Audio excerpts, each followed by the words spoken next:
ultra low latency. Go to the analytics.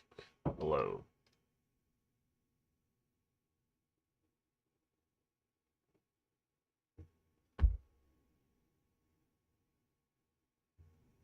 Man, there still is a delay. Whatever.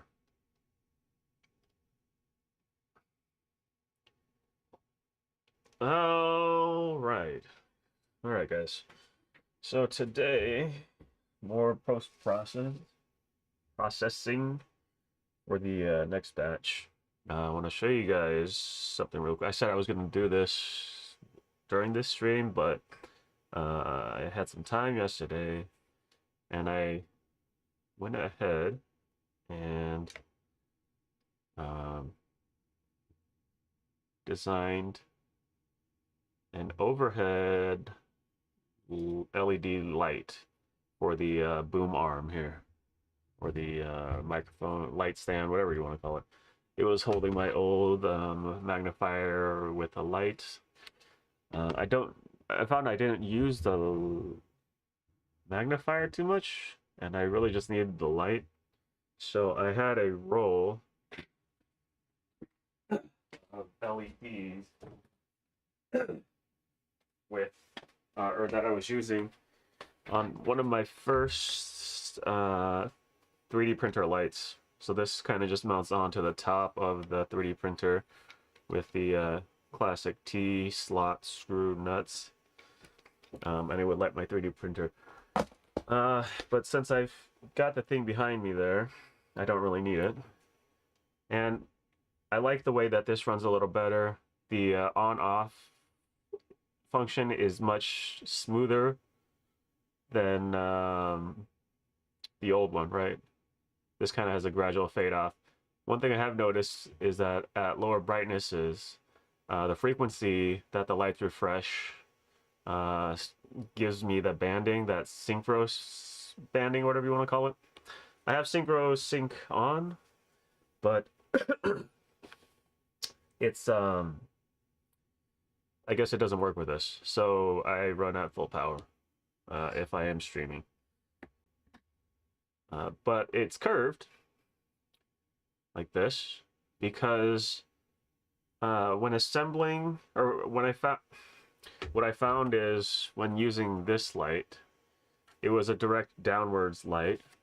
So if I'm holding something like this and I need to see all around it, I'd have to maneuver the light around. But the curve, right, it gives me just that little extra light on the other side, so I don't have to, you know, work too hard to get the light where I need it to be. And I think I sound a little bit robotic today. So I've got noise suppression on because there's fans going on in the back, heaters, 3D printers, and I think this sounds good. I might try reducing the volume. I think the levels there are good.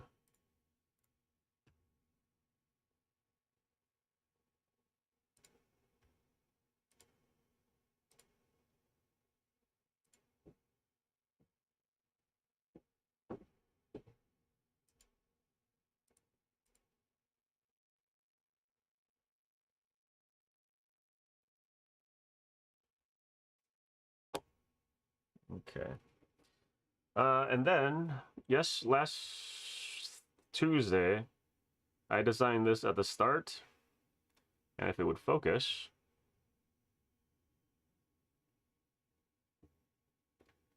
it's the 62mm lens cap for the lens here. It works fine. I'm still on a journey to find the simplest lens cap design and print solution. Right now this is okay. It's 1, 2, 3, 4 parts. But ideally I'd like 2 parts or one print in place. So I've got to play around with the spring design, the latch design, and the lens cap body design. I think I can do it. I just don't like having to assemble these things. If I could just print the assembly all at once. I think that would be a lot better.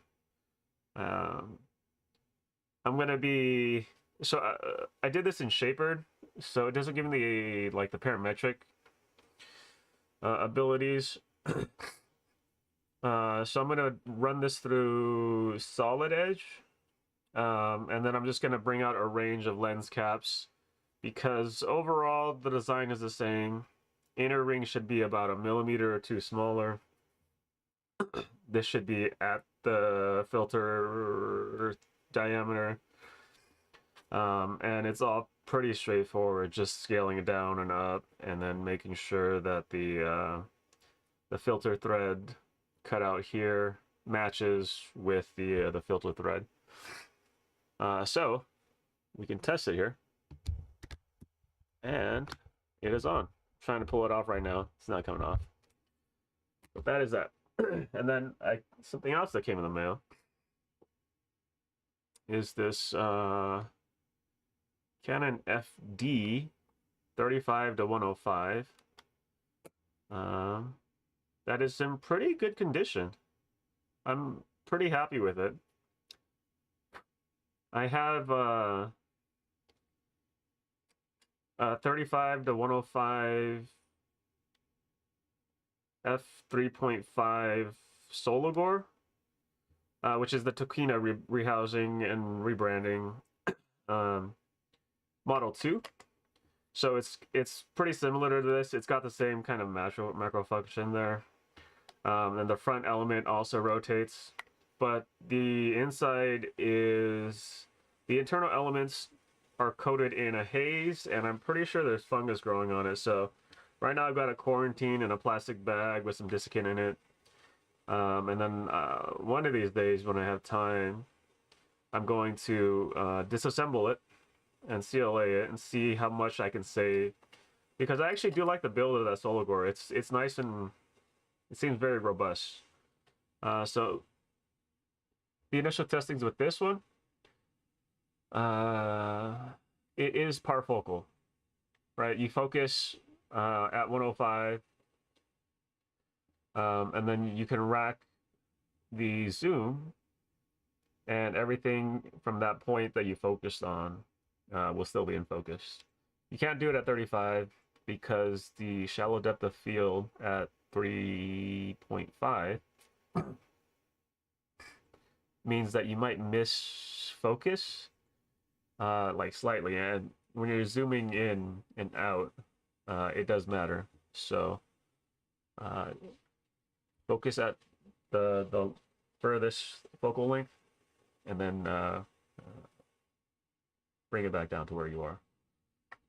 The focus for the macro function works like by shifting, and then you rotate the zoom ring, and then you get a small amount of macro there. It's maybe a foot, and then you shift up and then bring it back, and then it'll lock back into the focus range there. Everything is internal except for the focus, right? You can see the movement of the focus. But the zooming is internal, which I think is fantastic. And I'm pretty sure I'm going to convert this to EF because the FD bayonet, I'm not a fan of.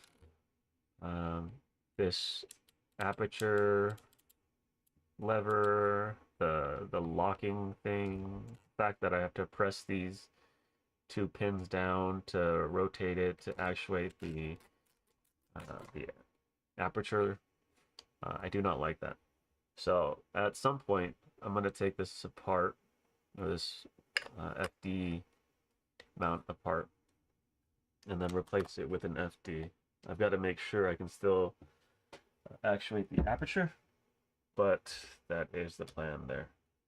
The only thing I don't like about that is minimum focus at regular focal lengths, the 35 through 5, not in macro mode, is 5 feet. So that's terribly close. Other than that, I think that's it for show and tell. So let's get into it. Today is just assembly. I shipped out lenses yesterday. I should ship out another 10 next week. If you give me a second, I'm gonna queue up a few prints so that I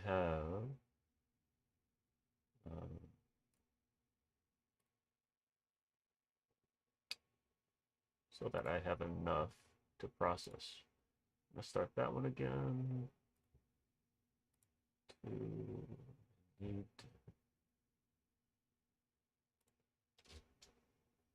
that one. And then midsection. The printer that I was using to print the TPU clogged up on me again, and not quite sure why, but it did. So need to figure out what's going on there.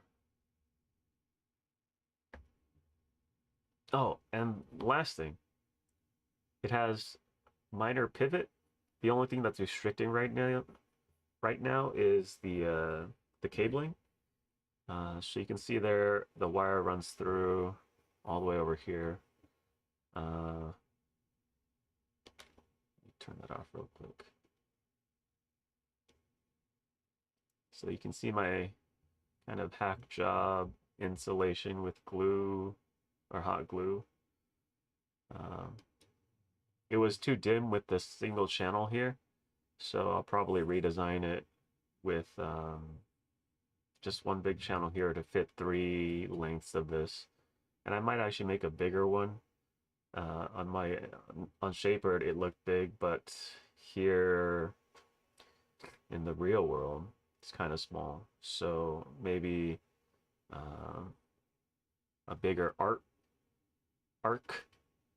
So we'll go out like that somewhere, maybe. So this is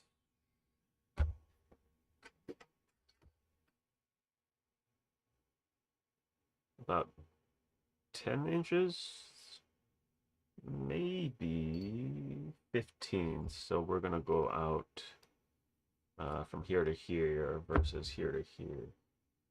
It'll give me better coverage when assembling. But I'll have to purchase some new strip lights so I can get that going. And I think I'm going to relocate the on-off assembly somewhere up here, and I might add another joint so that I can go, I guess, make it parallel with the edge of the table, whichever direction I bring in it, because right now I can only go like this and that. But it'd be nice to have it parallel with the edge of the table at all times. Right now, it is good for what it is, but it can be improved. All right, so let's get to it. I cut myself, more accurately, I stabbed myself in the finger here. All right.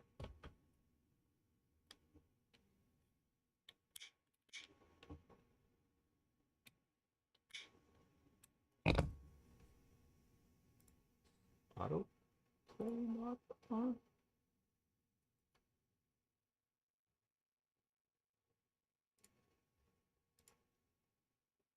I was gonna do some scanning stuff, but I don't know if my computer can handle streaming and doing the 3D scanning, because the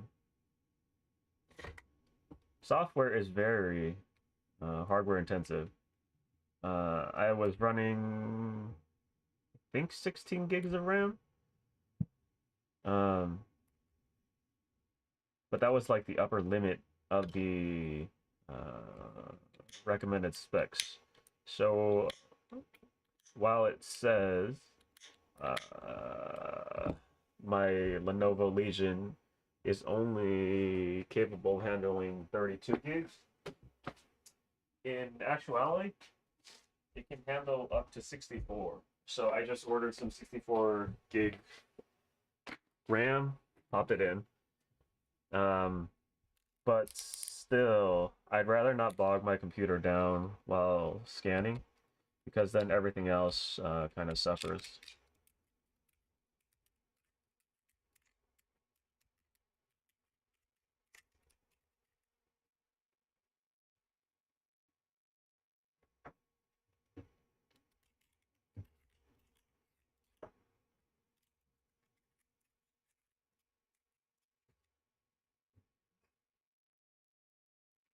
The other thing that I'll be designing or drafting is a replacement lens hood for the lens. So, like I said, when I bought it, it was 4 parts, so the only thing it came with um, was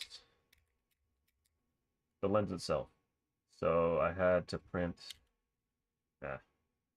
um, the lens cap, and then I need to print the lens hood. But I'm trying to figure out what style I want. Do I want the old push button lens hood style that comes with the 12 to 40, or should I just go with a simpler one that's on the new 12 to 40 F2 Pro number 2 from OM Systems? Is that me making that noise?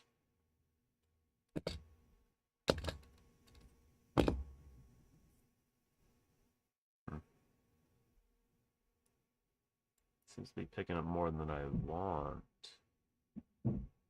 Yeah, that's not me.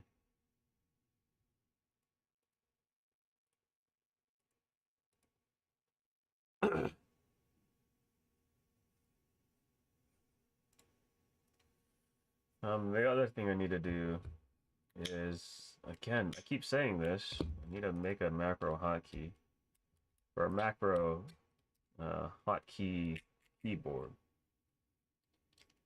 It makes streaming easier. I can turn off video streams, mute mics, etc., etc.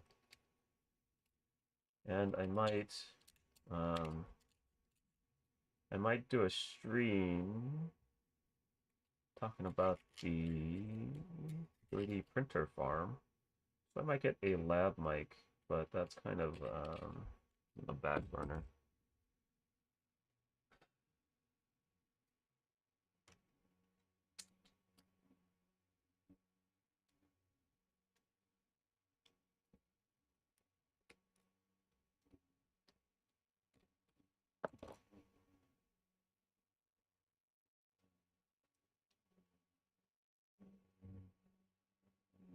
Oh, they are tinted. It's slightly dimmer than I'd like.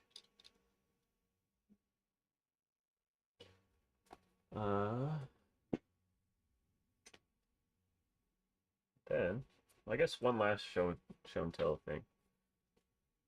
This is my Kindle cover. I made this quite a while ago. But this was, I was really lazy with it, so it was stained with some oil-based wood stain. And it's lined with felt.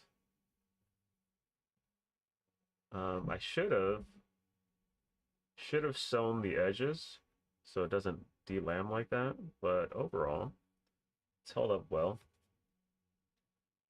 It's a simple pouch to hold it.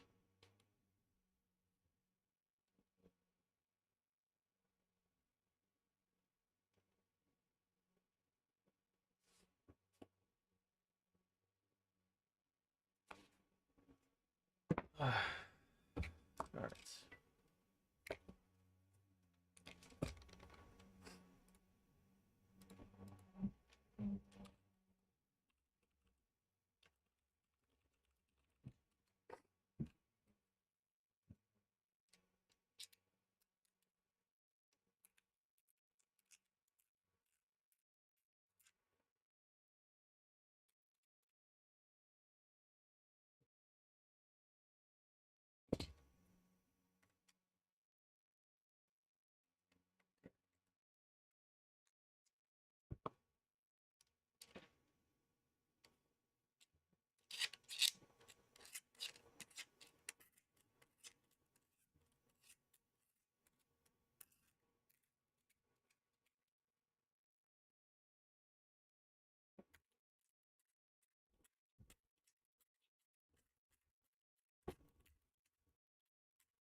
Oh, so the way I stab myself was cleaning up some supports on the new light, and um, I had a blade slip, and I slashed my hand open, so I had to replace the blade.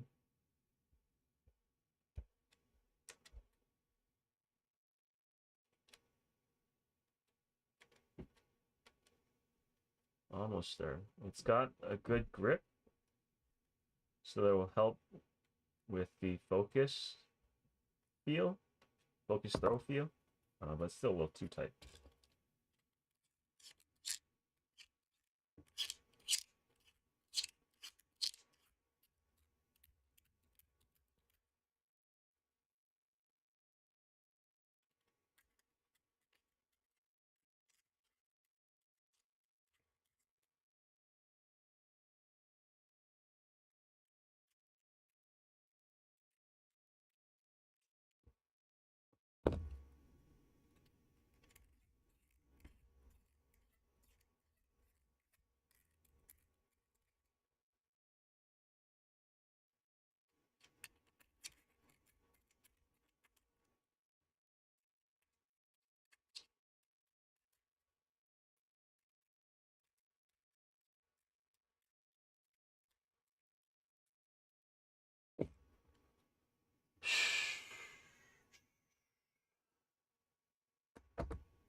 I do believe it's okay. There's something on this one.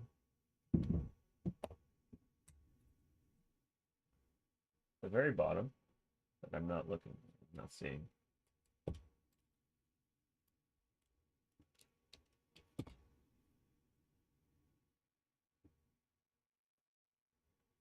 So I'll probably work on the MVP micro drill driver tool that I'm talking about. Got all the parts. I was considering getting some breadboard to prototype, but I'm kind of too lazy to order it. So it might be easier than... You know what? I'm gonna do it. Yeah. We do it right now.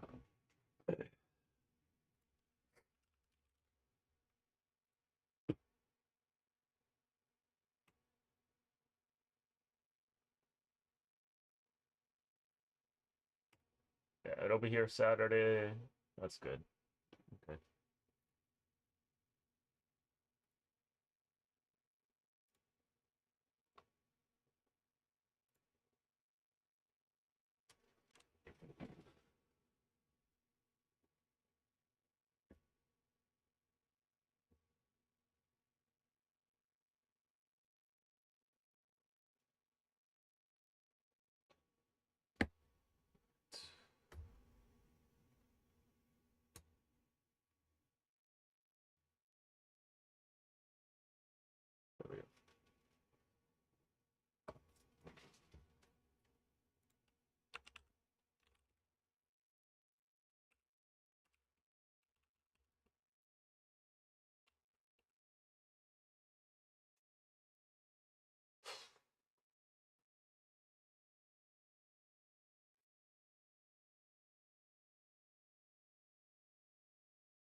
And Amazon really is just a race to the bottom for sellers now. That's crazy.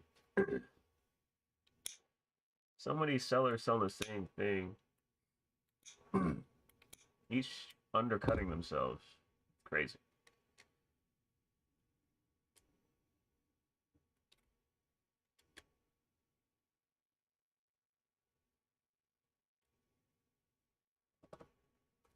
Let's see. It does with the cleansing.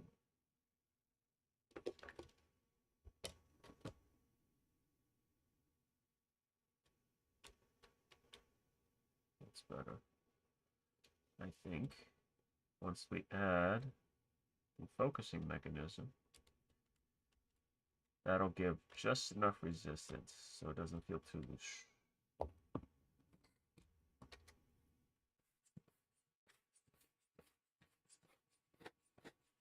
So this weekend will be cleanup and 3D printer servicing day.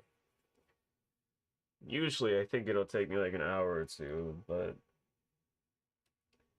usually it runs longer than that. Typically it'll take all day. It's kind of stupid. But I have to do a few things. I've got to readjust the V bearings and tighten everything down again because I can feel some of the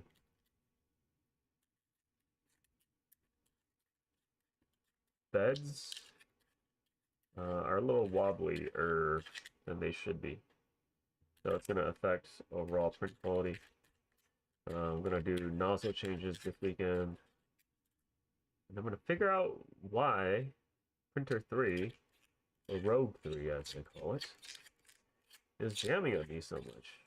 Like it jammed in the same place like I was showing on the all metal hot end, and it shouldn't. Right? Unless there's too much back pressure. I don't understand why it clogs there or jams there so frequently. Right, and my Bowden's tube is cut flush. And it's pressed in, and then when it's locked in, I press down on it so that it locks into place there. I don't know what's going on. And then I've got to figure out why CPU printer keeps jamming too. And the only thing I can think of is that temperature drops too low. So I've got to check the connection on the thermistor because it doesn't seem to be reporting correct temperatures, and it might run below the glass point or the melting point of the filament. So gotta check the connection on that. But I mean, again, heat transfer in all metal micro Swiss should be good, right? There shouldn't be significant loss to where it can clog. Or maybe it's too hot and filament above the heat break is liquefying or melting, and because of that it clogs. Maybe that is it. Maybe I'll try lower temperature. That could be it, but we'll see.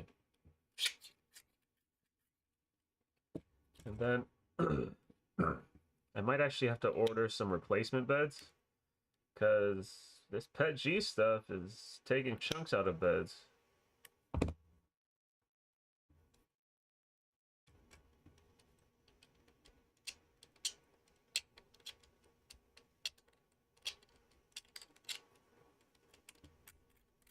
Oh, right. Let me do that. Gotta send a text message real quick.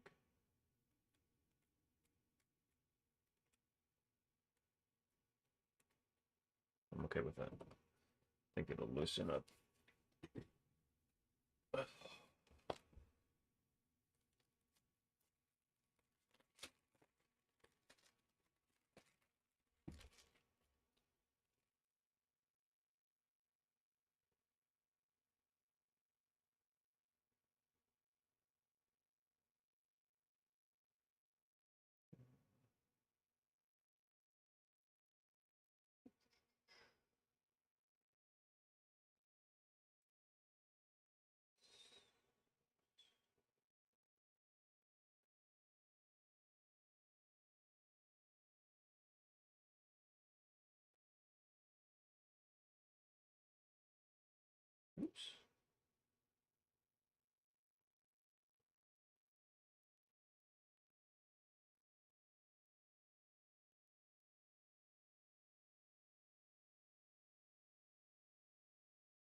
All right.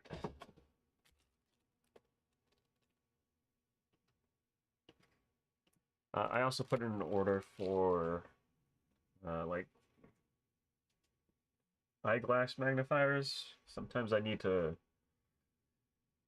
use the magnifying glass, but um, I don't like this guy here. It's kind of big and obtrusive. I might make like a stand for it so it's right in front of me and just bring it up like this. But maybe that's for another time. I might recycle this ring too to make a ring light. Just mount it up there.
So in the past like 3 or 4 streams, I finally figured out how to do audio monitoring. It's kind of weird because I'm hearing myself speak at the same time. Kind of stumble over my words.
Ow.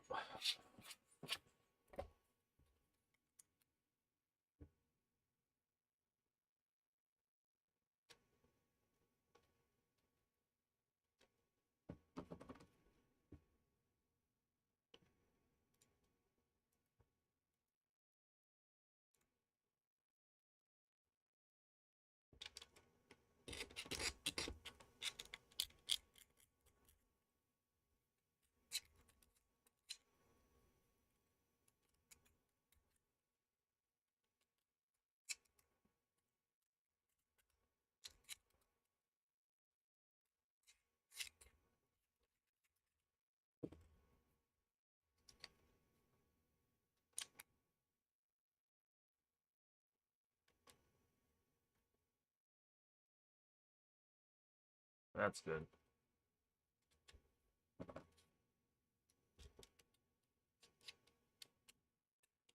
So I'm still trying to figure out how to create the lowest latency live stream.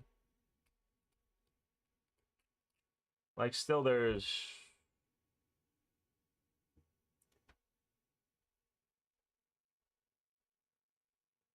maybe like 10 or 20 seconds, which is kind of bonkers, even though I'm on ultra low latency, right?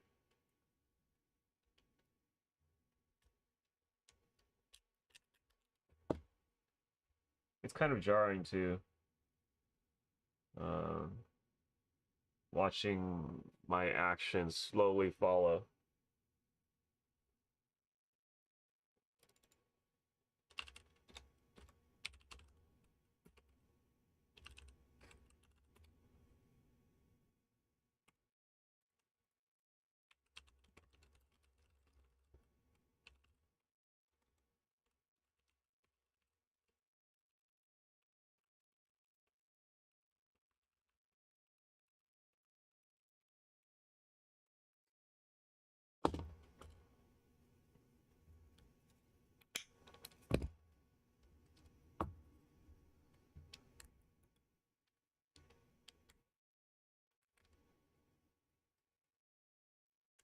This tool here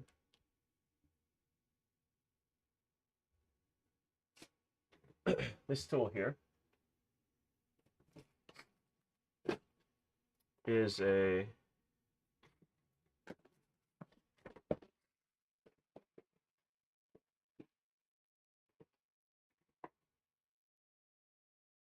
this tool here is for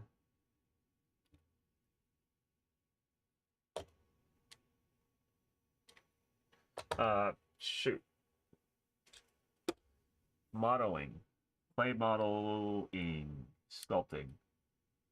But it seems to do well as a parts finisher too. It's got a nice flat edge. Um,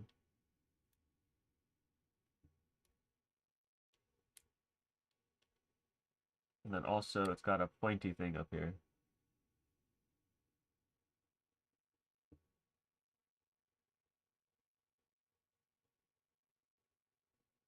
There we go. Yeah, nice pointy thing.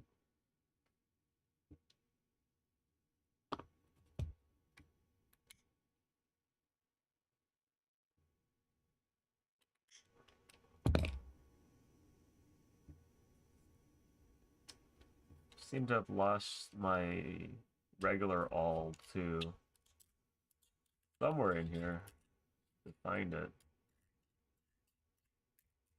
Um, I need that because this pointy thing dislodged from the wood. It's no longer set in place, so not as effective as the awl that I have.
Huh, where is that?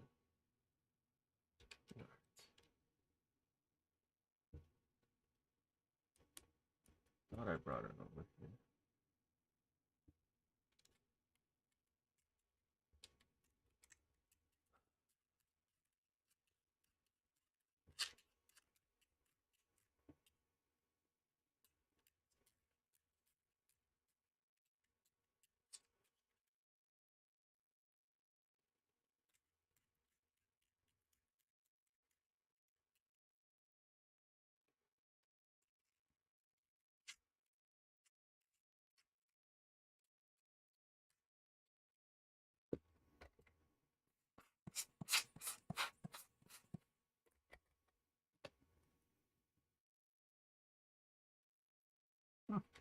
Very good.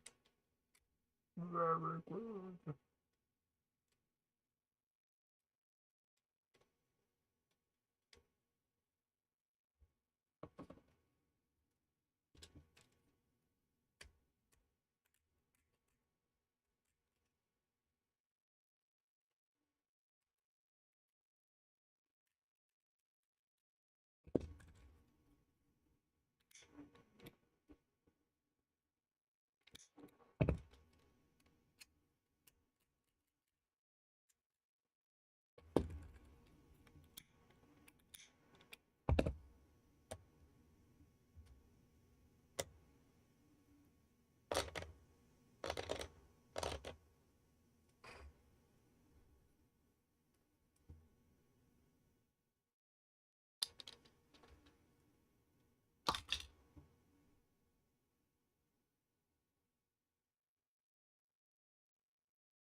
So, one of the beginner projects that I'll be doing on the on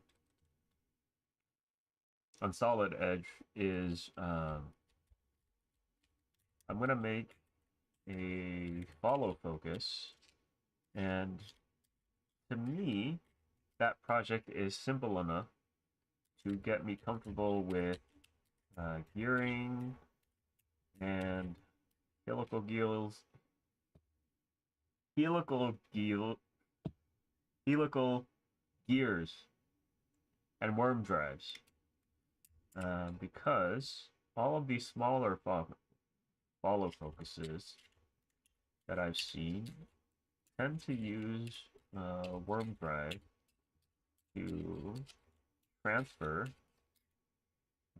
that rotation of the gear to the gear on the lens. And I need to understand how to design things like that, because the geared tripod head that I'm working on uh, needs to use helical gears and worm drives to make X and Y adjustments, or pitch and yaw adjustment.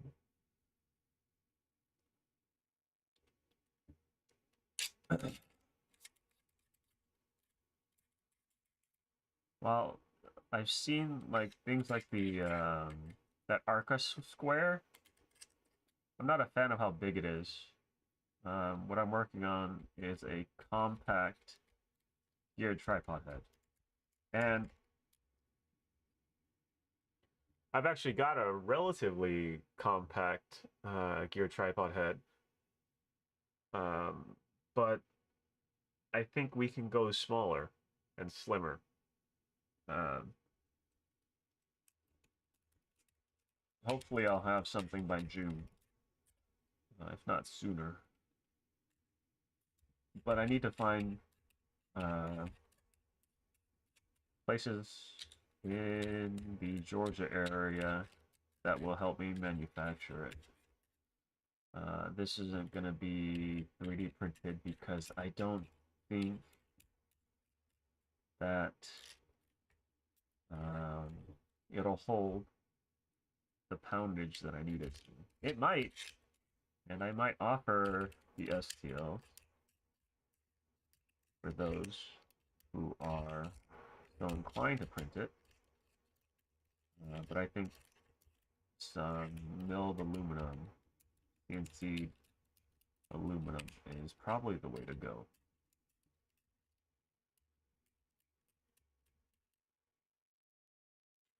Though consumables, I think, because from what I've read on other geared tripod heads, is that the gears tend to wear quickly.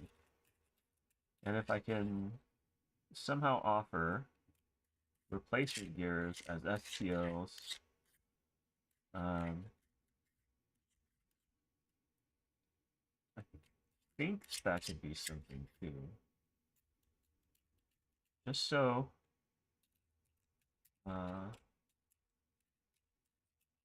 these certain items never go out of disrepair.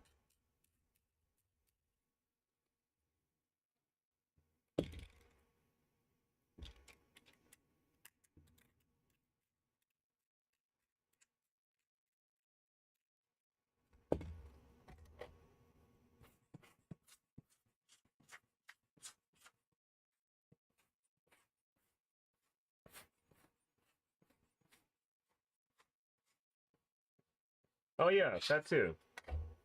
Thanks for reminding me. I need to order that additional shelf.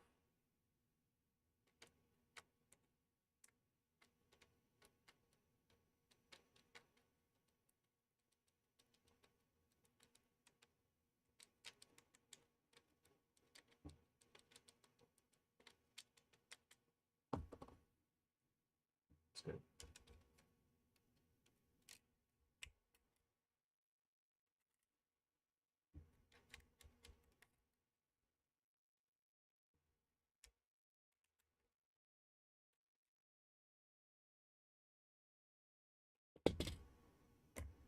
Be right back.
All right.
All right.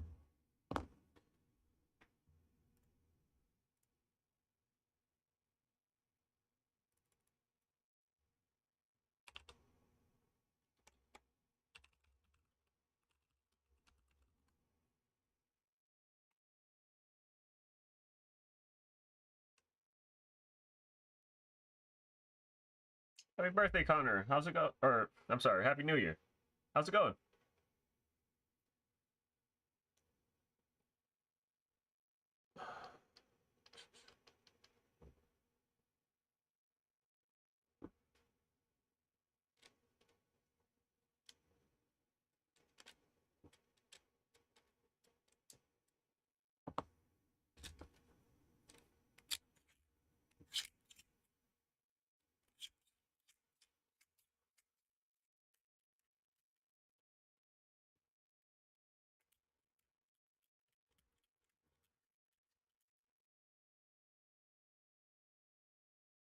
It is going. I have a few ideas that I'd like to work out this year, but gotta finish these guys out first.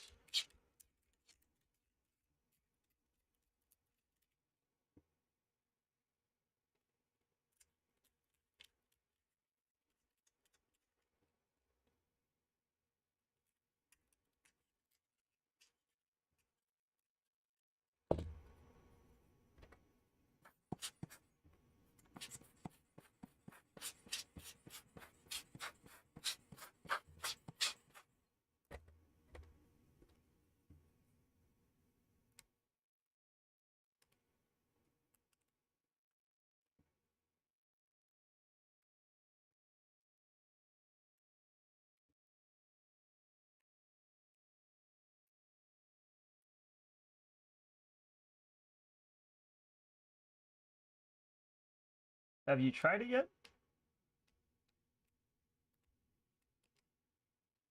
Also, what kind of photo work? If you don't mind me asking. Totally cool if you do.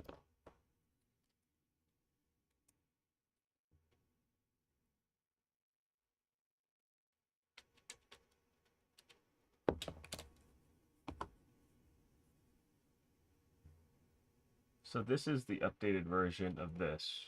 I found it very difficult to manage not having something messed up with the whole alignment, so this just kind of makes it easier. Oh, very nice.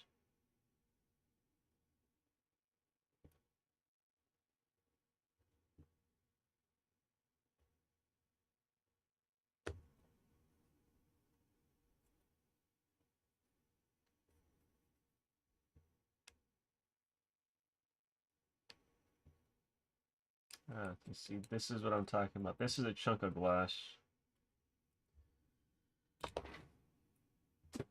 It's gonna get recycled.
Oh, for sure, Connor. Take it easy.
magnet tight.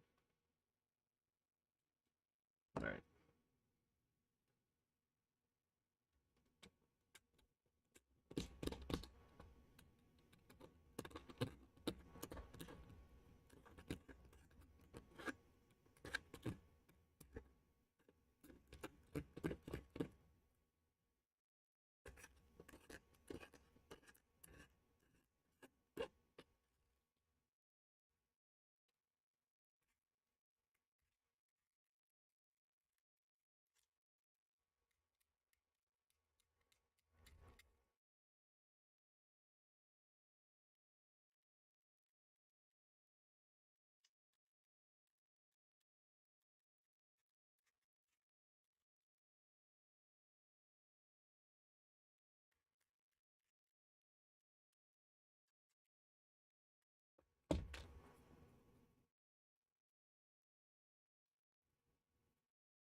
There it is.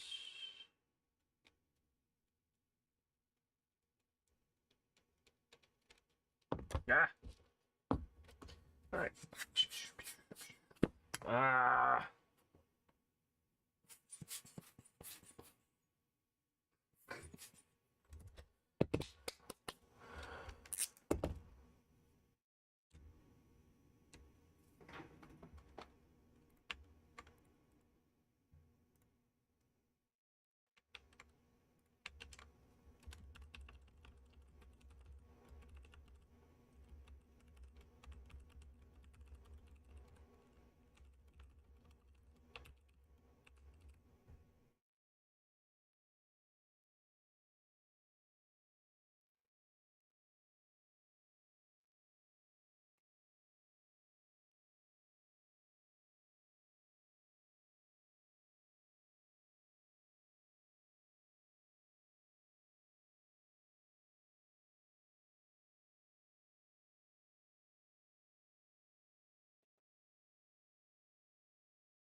Where is my drill?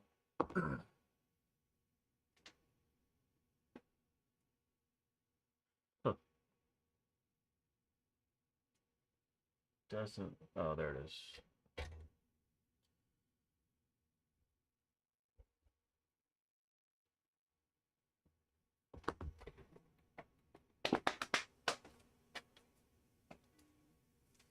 So I've added using lubrication when drilling and tapping.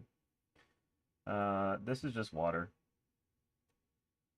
It's just to cool the bit and the piece so that I don't get clogs and things drill and tap cleaner. I've had issues in the past using or just going straight with the bit. Adding some sort of cooling really helps with fine drilling. And maybe thinking, isn't PETG hydroscopic? Won't absorb it. It doesn't matter so much after it's printed. Same thing with nylon. Nylon and PETG both very love absorbing water. But once the part is printed, it doesn't matter too much. Because you need good dry filament to print very clean and solid parts. So once it's printed and it's in its final form that it's going to be used, it's negligible, the amount of water that gets absorbed and it affecting the composition or the strength of the part.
This is actually one of my favorite tools.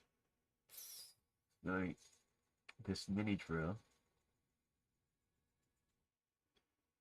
is probably gonna save me from getting carpal tunnel. This thing is so very convenient. And again, no run out, or very minimal run out, at least. So these holes stay as accurate as possible.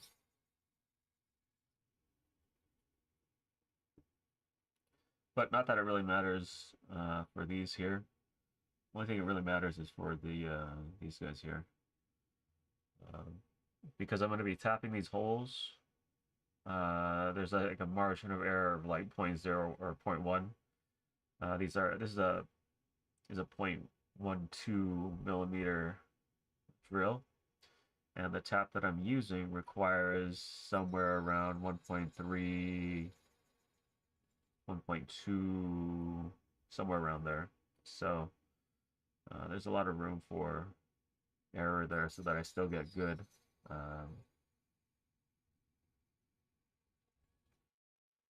good threads, so that the screws will still bite into the thread here.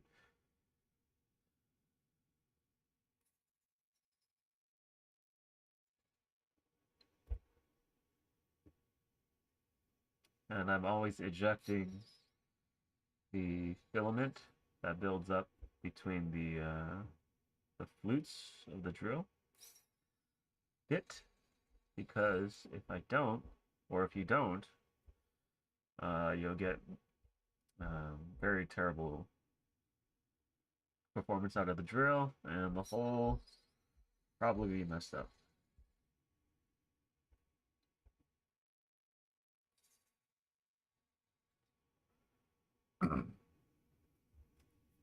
I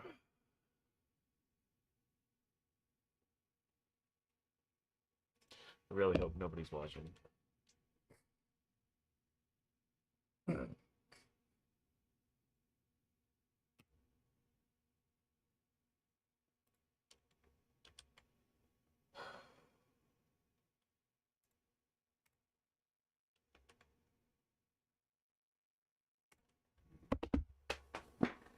going to check on some prints over here.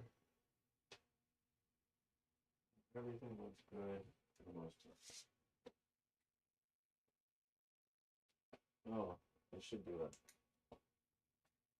that. Give me a second. I'm going to queue up a print in this PLA Plus for a Micro Four Thirds rear cap. So, give me a sec.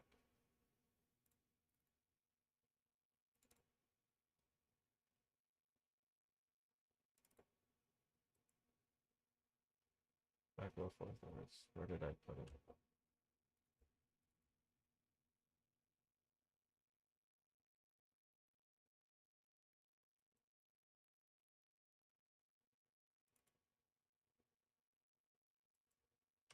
Where is it? All right. I think Saturday is also going to be my reorganization day, because I can't find any of these files.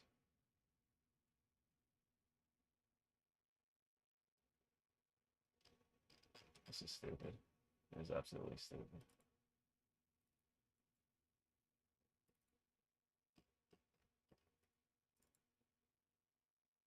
You got the 4/3 space breech lock flange. 4/3. Where is the cap? 4/3 conversion. Baffle spacer. Rear cap. There we go. Found it.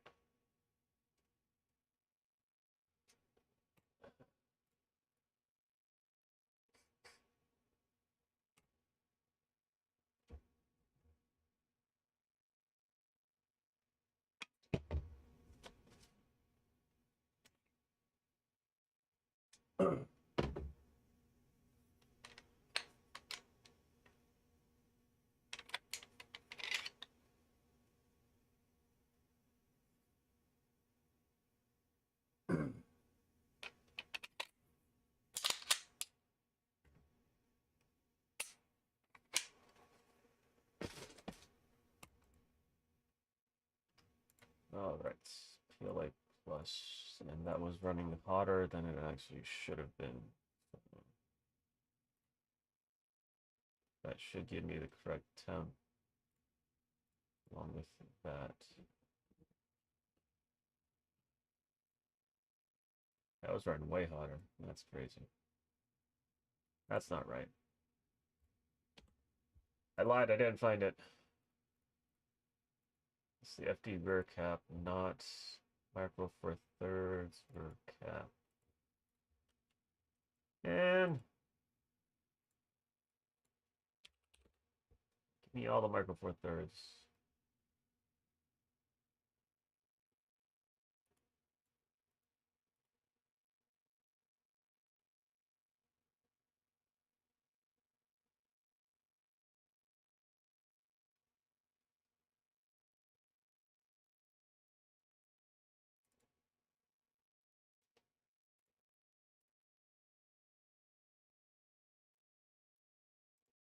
There it is.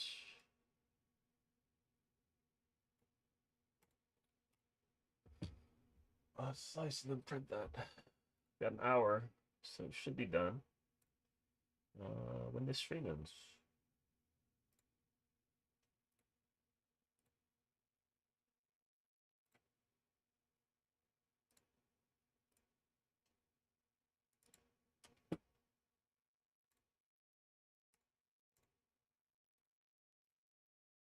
Alrighty.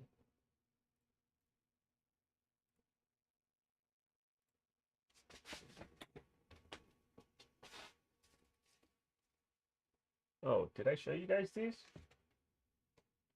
These are the LDOs. So, this one is a 3 volts, 100 milliamps LDO. So it takes voltages higher than 3 volts, brings it down to 3 volts, which should be enough, which is what this runs on, what this motor runs on. Get it in focus. Yeah, this guy runs on 3 volts, so I'd rather not overvolt it, even by 0.3. I'm sure it doesn't matter too much, but I'd rather try it with 3 volts starting off. Then these are the LDOs. I just gotta wire it up, and we're gonna be using this guy to adjust RPM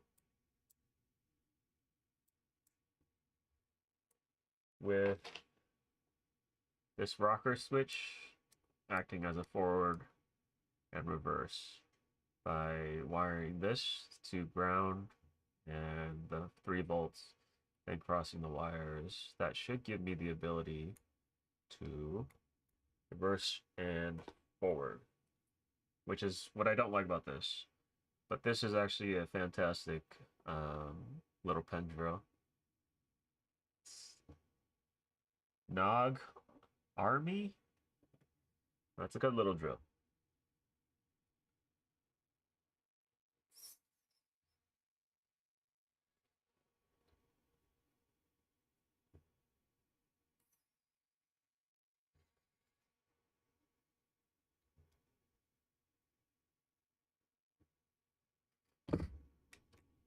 And this is what I use this straight edge for.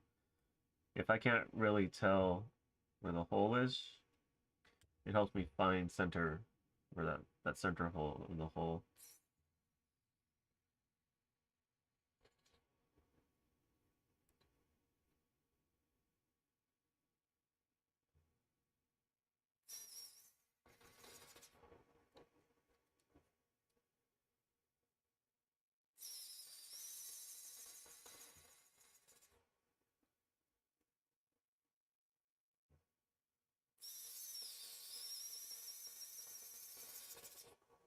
I wonder. It actually does work pretty well. Okay.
That's what I'm talking about. This kind of slides out. It's the difficulty working with metal. Can't epoxy it well.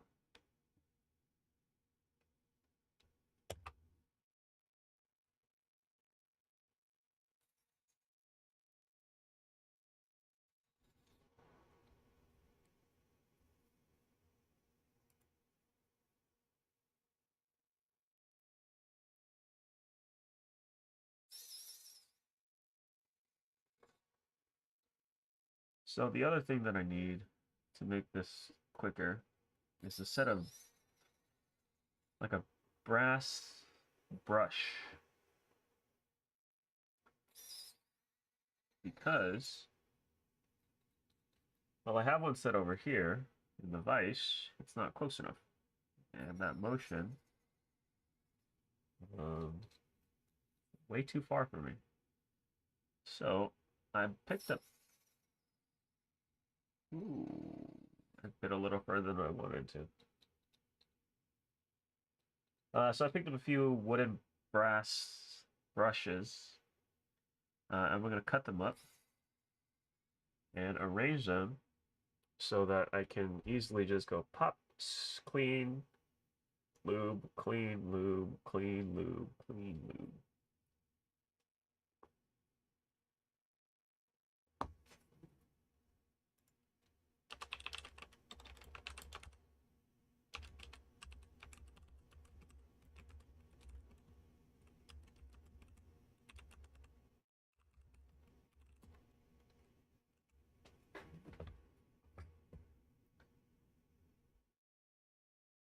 Well, also, the thickness of this little pointy thing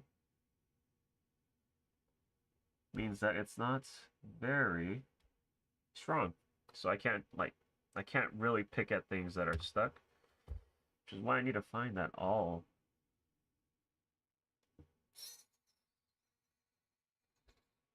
I had a fantastic awl from an old sewing kit, an old leather sewing kit. I don't know where I put it though.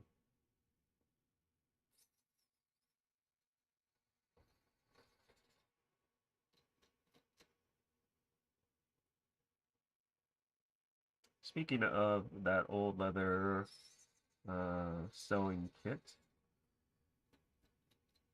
I was doing some I was teaching arts and crafts to some kids at my friend's Buddhist temple.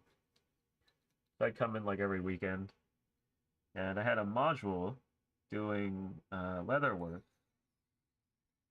and I think somewhere along the road, I had forgotten that like kids are weak. Like things that seem normal to me, like punching holes with an awl through leather, um, might be difficult for kids. So I had to adjust the program after that. But it was pretty funny. For the most part, they liked it. We made notebook covers. And while I don't have the one for this one, these notebooks were for that specifically.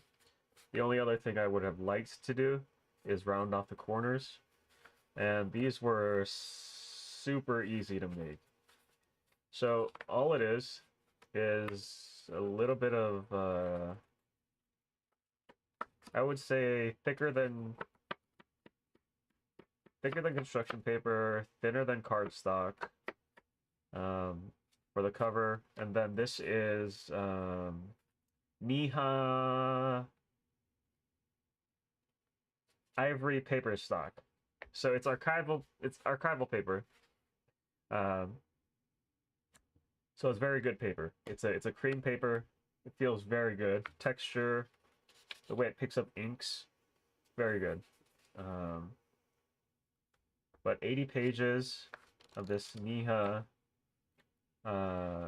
classic ivory, smooth, but again, texture feels very good in the hand. And then it was just sewn on the spine.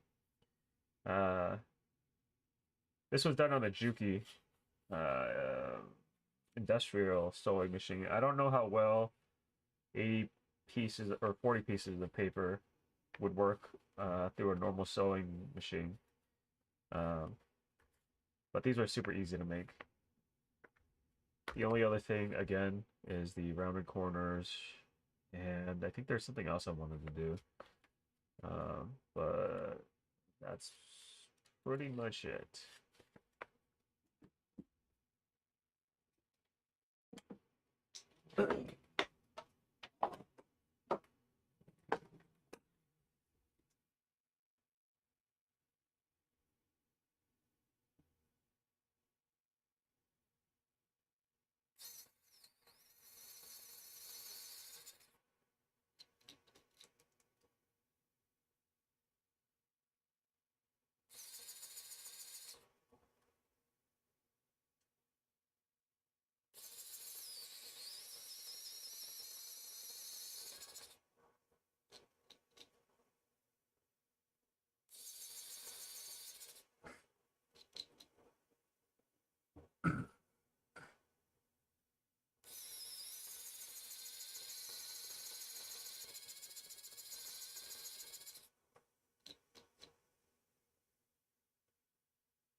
So, um, I just got some new sights. My Glock. They are MiPro lights. They are tritium sights. And from what I understand, MiPro Lights makes the OEM night sights for Glocks. So, I will be installing those and sighting them over the weekend too.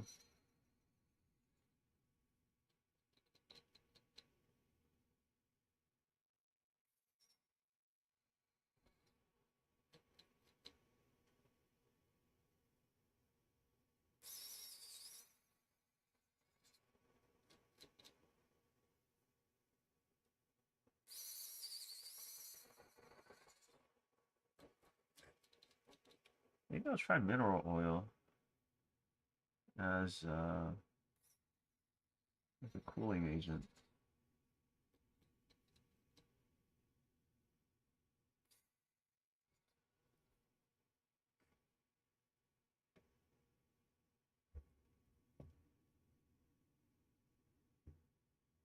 So when I was doing woodworking, I used to make cutting boards. Obviously, everybody makes cutting boards who does woodworking, and I would always recommend using mineral oil with beeswax, like a 50-50 mix, right? Turns out mineral oil is a byproduct of petroleum refinement. I don't know how I feel about that.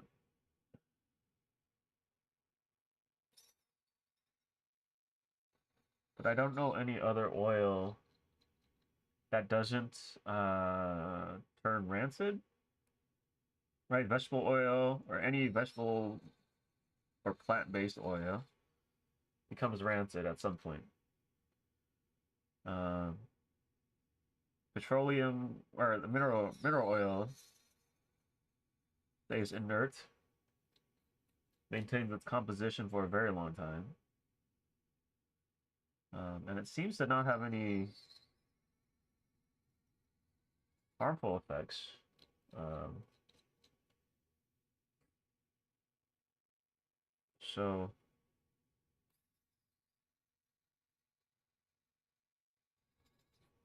guess it's fine. Because I don't know what else like those butcher block oils are using, if not mineral oil and beeswax. Because I mean that's the simplest and easiest solution to use, right?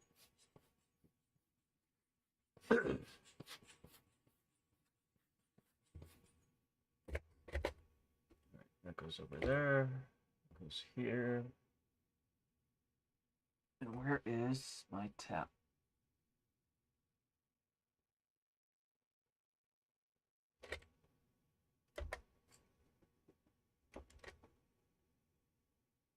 So while I was woodworking, I had a friend ask me to make them a dog bed out of a wine barrel, which was actually super convenient because I was working at a winery at the time, uh, and I was easily able to purchase some wine barrels. Uh, but all the wine barrel dog beds I've seen, they haphazardly take a sawzall to the barrel and just cut it willy nilly. And I mean, like, sure, that's a way to do it. But what I did, because I wanted the top and the bottom of the wine barrel bed to be flush, right? So I wanted perfectly like that. So cushion there, bands, bands, and bands, right? So I want this to be parallel with the bottom. Because if I were to take a sawzall, right, I'd have like slightly angled edges versus straight. So what I did was, um, I spent maybe like a week like drafting up a Lazy Susan that would support the weight of the barrel. And this Lazy Susan used, I think, like inch round granite balls as the bearings essentially, right? So it was just uh, these inch round granite or marble or some sort of stone as the what do you call it? As the bearings. And then I built a sandwich essentially. So I drilled with a Forstner bit holes that would or pockets in a round thing that would fit um,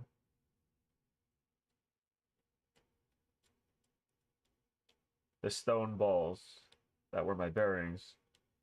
Then I created a race for it to run on, and then another one where the pockets would go on. It worked surprisingly well. So what I did was, on top of that, it was built into an assembly that would allow me to mount my circular saw at any height that I wanted. So then I would slowly make shallow cuts around the circumference of the wine barrel. And I do this slowly so that I reduce the chance of having anything kick back at me. Because the saw itself, I zip tied the the on button, and it was secured on the base plate of the saw. So if anything happened, it's not shutting off, and it's cutting through me, whatever it flies at. Um, so any amount of kickback, anything that could possibly allow the saw to bite and then violently throw itself around the garage was something I did not want. So that's why I needed to do the shallow passive. And then once I got through the body of the barrel, I started using shims to keep the 1/16, 1/8 gap that is the thickness of the saw. And then once I got through with it, I popped it off. It was great. Everything was flush. I did take a jigsaw to cut out the opening, but it didn't matter too much there. What mattered is the straightness or the parallelness of the top to the bottom. And then I went over to Michael's, picked up some cushion foam, some fabric, and then I sewed nice little cushion for it. It was nice.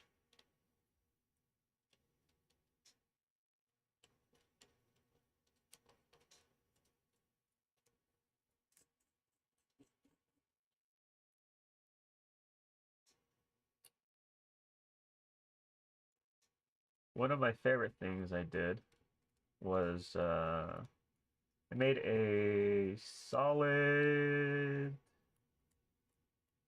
Hadouk boken for my coworker. She was doing kendo, so um,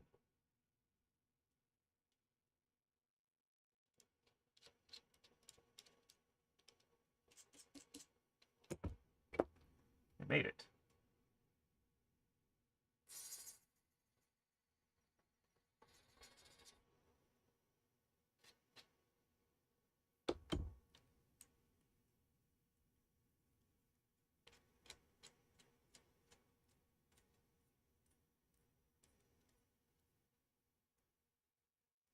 It wasn't drilled far enough.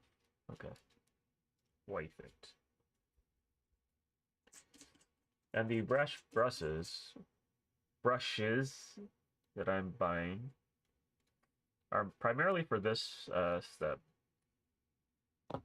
If you run it with the flutes filled, you're not going to get good cuts. You're going to strip out the hole.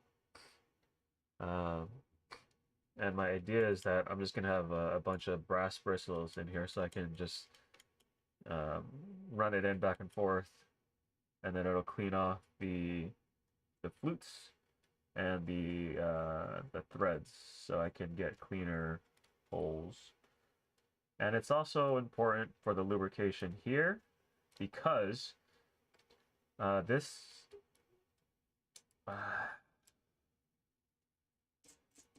this particular job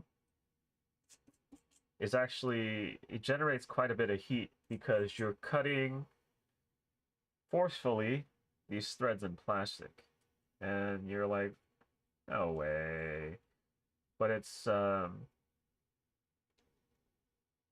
heat generation here is actually quite extreme. So keeping the bit cool and the PET G cool while you're cutting the threads make sure or ensures that you get very good threads cut and very strong threads so that when you screw in, they don't strip out and they hold your piece well.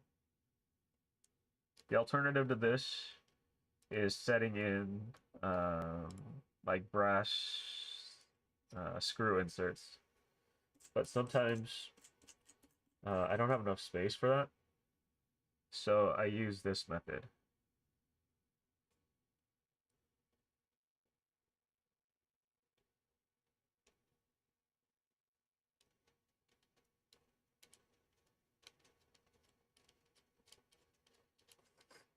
One thing that I hate about this audio monitor is that I have to listen to myself. I hate the way I sound. But I guess it's good. I'll get used to it, maybe. Not want to punch myself in the face. Uh,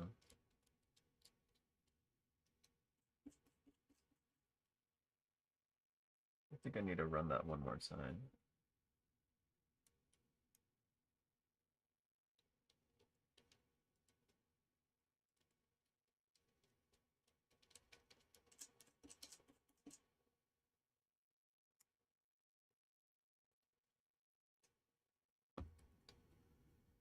And I think once I get that drill driver up, it should be okay to run for cutting threads because the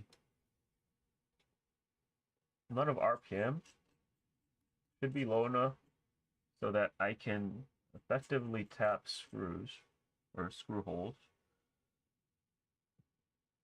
without um, stripping it out. Right, so if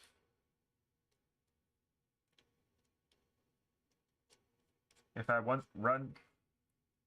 the drill driver at a low enough RPM, it'll bog out once it hits the bottom too. So yeah, that's good.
So I've been thinking a lot about, you know, what I want to do. And like back to the woodworking stuff, right? Like I want to make things, but I want to make interesting things, right? There are people doing woodworking that are making interesting things, but I wasn't one of them, right? I was making standard fare stuff that everybody who woodworks does, right? Like cutting blocks, stuff like that. Boring things.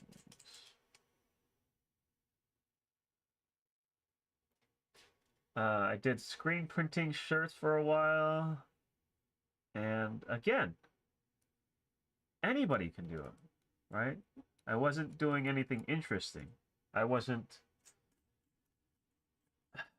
I wasn't introducing anything novel, right? And I think 3D printing is somewhere I could be comfortable, right? I can easily introduce novel ideas at a very low cost, and I can open it to other people who want to do it.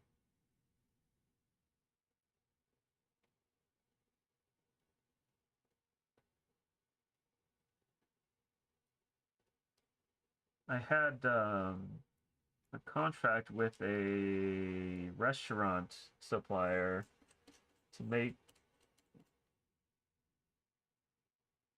like flight tester trays. It's like, this is so boring.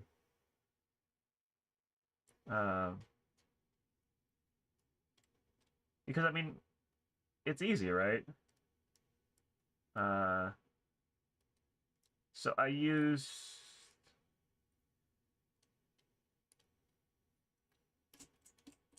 so they would request, like a certain animal shape, right? The last one I did was like a pig. So what I would do is I would draw a pig. Then I would import that image into Illustrator. I'd outline it. I'd get a good outline. Then I'd bring that outline and cut it up into smaller parts so I could print it off one-to-one. Then I'd take that cutout, apply it to some plywood, and then I'd cut that line, and that would be my template, right? So I take whatever wood I have, cut it rough to shape, and then finish up using the template on a router.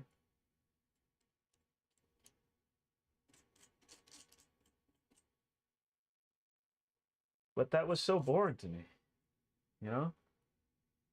I didn't care about it.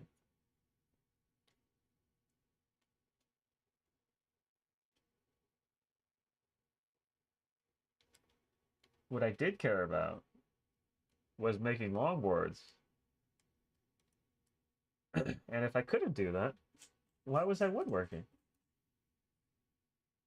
I had my boards in a few shops, one in Woodland and one in Davis.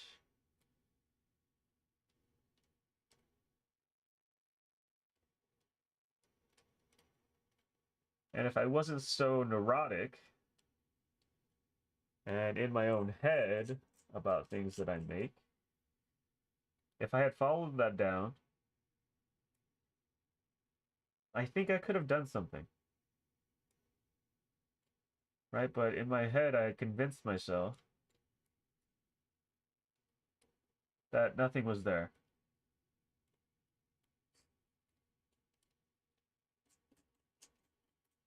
So in reality, nothing was there.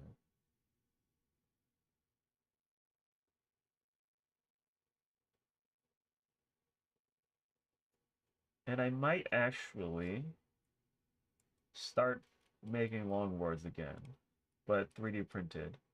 There's a guy who released his 3D printed version. It's a bunch of ribs that you assemble together. And I think it's perfect. Perfect for hollow core longboard construction. So if you're familiar with it, if you make surfboards or longboards that are hollow core, you're essentially you're cutting out the material and leaving you can either leave a hollow skeleton or you can put like hexagonal structures within, right, to hold the structure together. But the main strength of that board comes from the stinger, right? It's a solid wood, it's solid piece of wood that runs the entire length of the longboard or on the surfboard.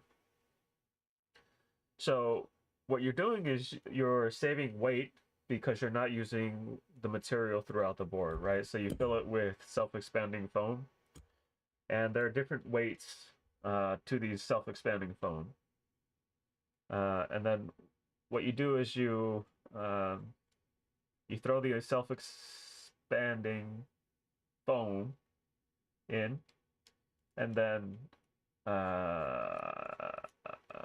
you let it cure, it rises, it gets hard, and then you shave it down, and then you vac form. you vacuum bag a composite over it. Typical composite you'd use is fiberglass. On my personal board, I use carbon fiber. Like a 6 or 5.5 ounce weave carbon fiber. But it's really up to you. And that gives you a very strong sandwich. And I think 3D printing is perfect for something like that. Right? You can print out sections. Then you can run a single piece of wood or some sort of reinforcement on the stinger, and then fiberglass everything. I think it'll make. I think it'll be great for things like that, which I have to try because curiosity is getting the better of me right here. And then on top of that, I think I can make the bushings and the wheels for the longboard using TPU. Thermoplast urethane? I think that's what it stands for. I might be limited in terms of the diameter of the rubber or the urethane, but you know, as a proof of concept or just as an experiment, I think I'll be fine. There's a there's a method of solidifying prints called salt reflowing. And what that does is you're essentially doing like a cast of your print.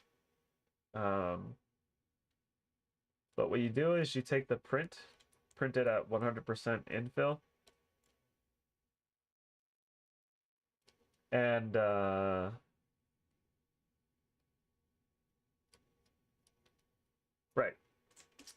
putting it into a fine grain salt.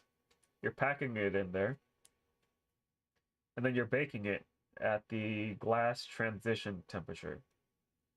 And then what that does is that's the salt that you packed around the print holds its structure. The material that's in there, right, that you printed with, reflows and solidifies as a solid piece, and you get like ideally stronger prints. But I would like to use that method to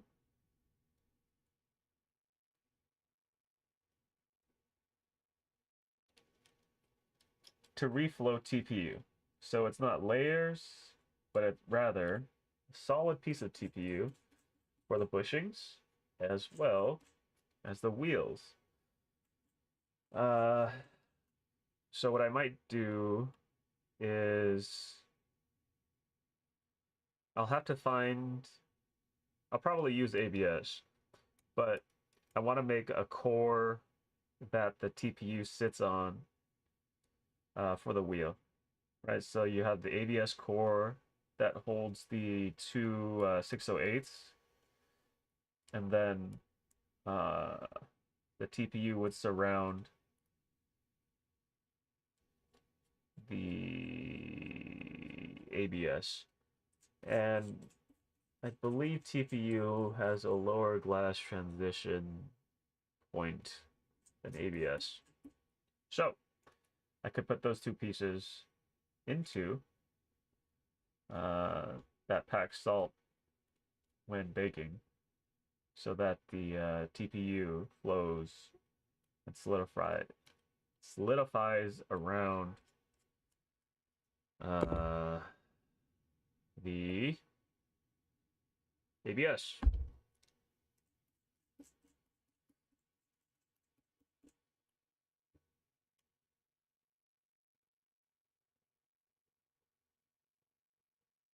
But for me to do that, I need to get a vacuum press set up again. I think I have a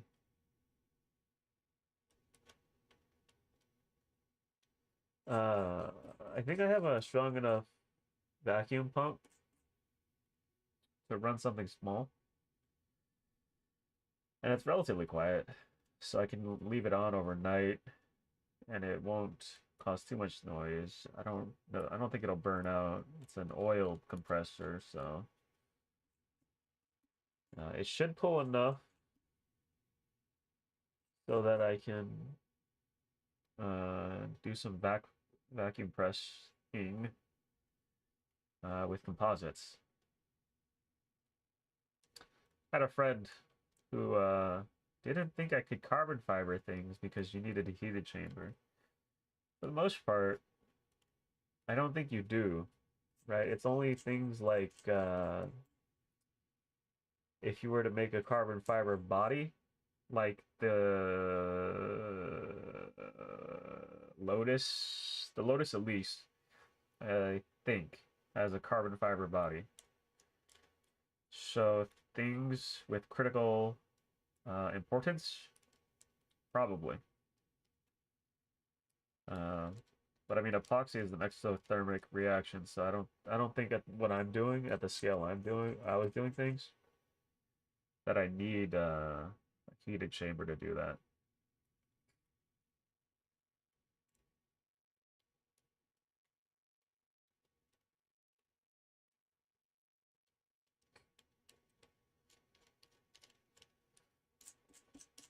Oh, and what got me thinking about the TPU is while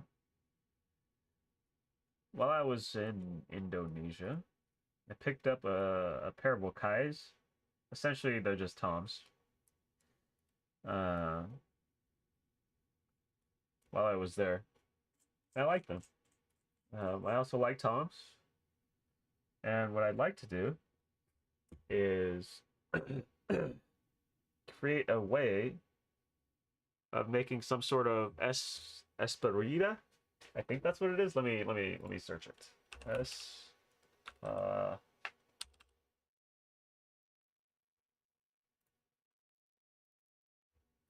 a type of 3D printed sole for an Espadrilles. Right, it's a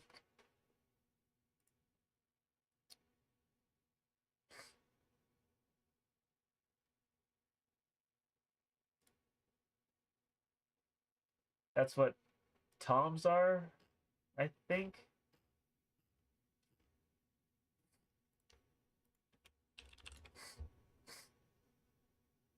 Yeah, Espadrilles. Whatever, however you say it.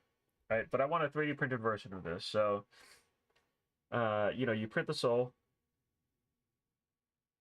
you solidify it with salt reflow, and then you cut out the pattern in fabric, and then you sew it. Uh, I think it's just interesting to me to see if I can do it and implement it in a way that is simple enough and reproducible enough so that people can do it, right?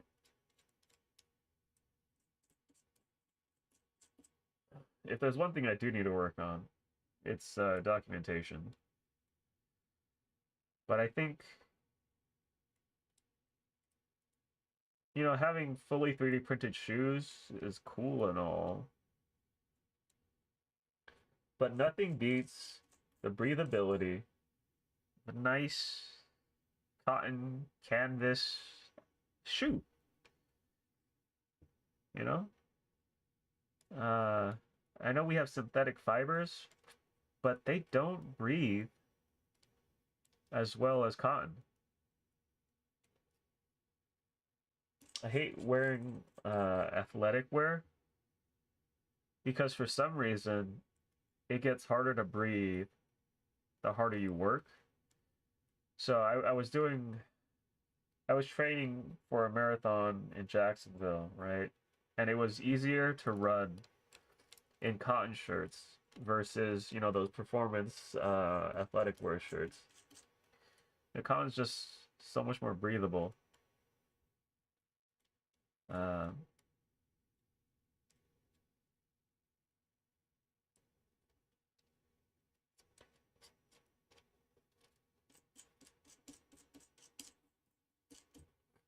so once I have the time to do that, I will. Uh, I bought a pair of Toms specifically for this so that I could see how they're made. Uh,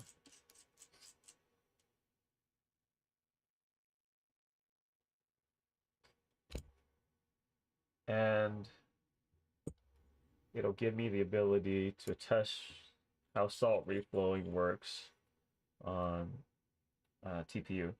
Because for the most part, I've only seen like tests done on ABS, PLA, and PETG. But I think if I can get good results with the salt reflowing on TPU, it'll be a good platform uh, for the shoes. Because I don't know how I feel about having layers in the printed sole.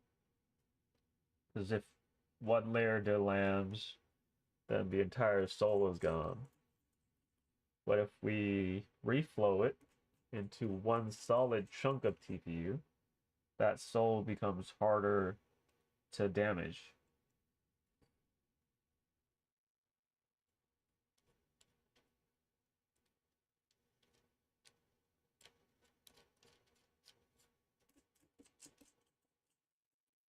So I don't know how I'll overcome the sewing part for everybody. While I'm fine sewing myself, I don't know how other people are, you know? Oh, and that was the other thing I was gonna do with that arts and crafts thing. I was gonna teach them how to sew. So what I did was I went around to all the thrift stores like Goodwill, Craigslist, and I bought these old 70s sewing machines and I repaired them, right? So I bought these things for like $10 because people thought they didn't work. And all it really took was replacing a few belts. And these aren't your regular belts, right? They're urethane rubber round belts. And you just replace them or you fiddle around with the motor and the wiring. Started up just fine. They sewed well.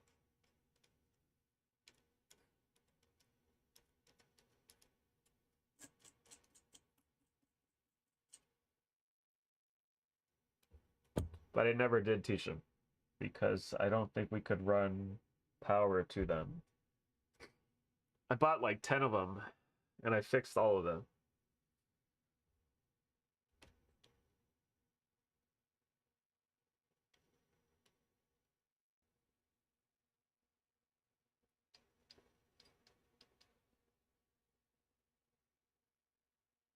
Okay, we're back. All right, I don't know what happened. Something happened.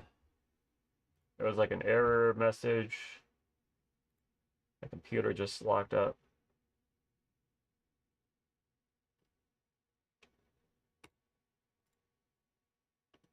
But everything seems to work.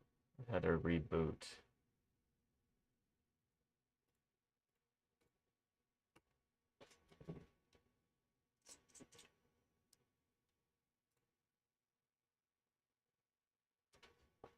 But yeah, that's the next thing I'll be trying to make work.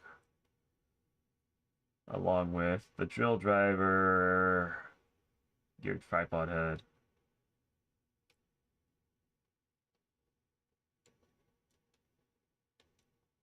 Because honestly, if I could just print my own shoes, that'd be great. I hate buying shit.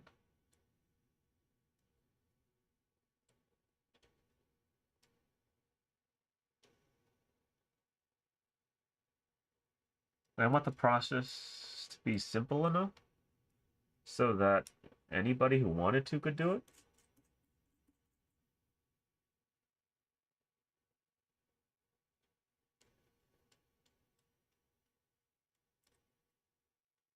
And to me, the Toms or the Wakais, their design is pretty simple, not overly complicated. So I don't think it'll be an issue to reprint it.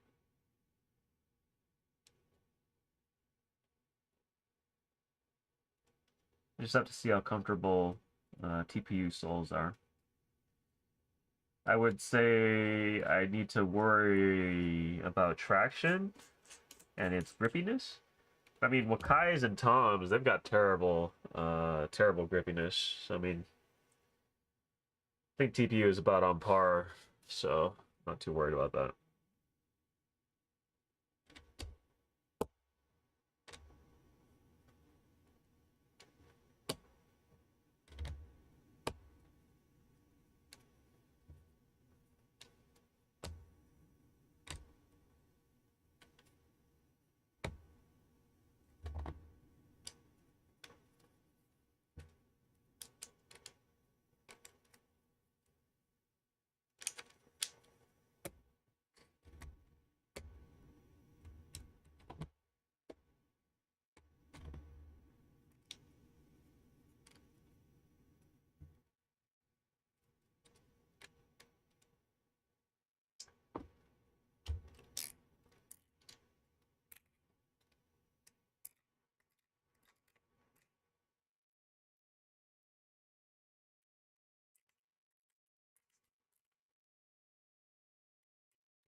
Sweet.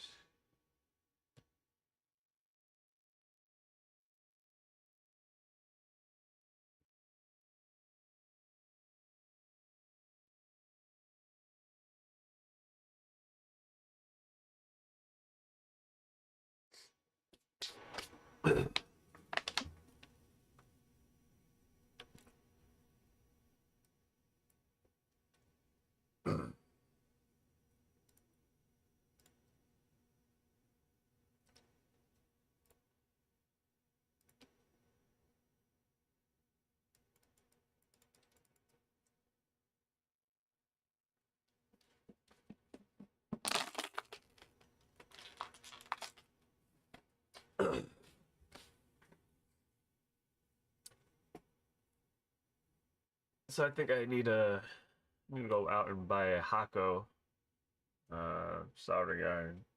The one I have right now is like a cheapo $70 Amazon one. It's kind of falling apart on me, which is kind of crazy. So I need to I think I need to invest in a Hako. Um, because I need better joints and better repeatability with the soldering irons.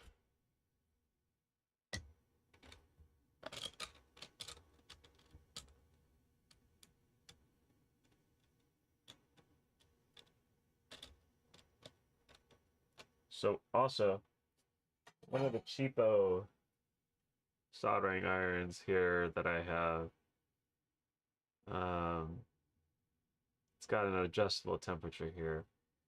It was so bad that I ended up just using it as my plastic welding iron. So anything that I need to weld plastic, I'll use it. So like on the lens caps, uh, these spots here are welded with that soldering iron. I also just need to learn how to use it, right? Like I'm very impatient, so I'm tired of waiting for uh, parts to heat up. So you're supposed to wait for the metals to heat up, or the wires or whatever you're trying to solder. And then I have some flux, but I never use it. Sure, it'd make everything easier.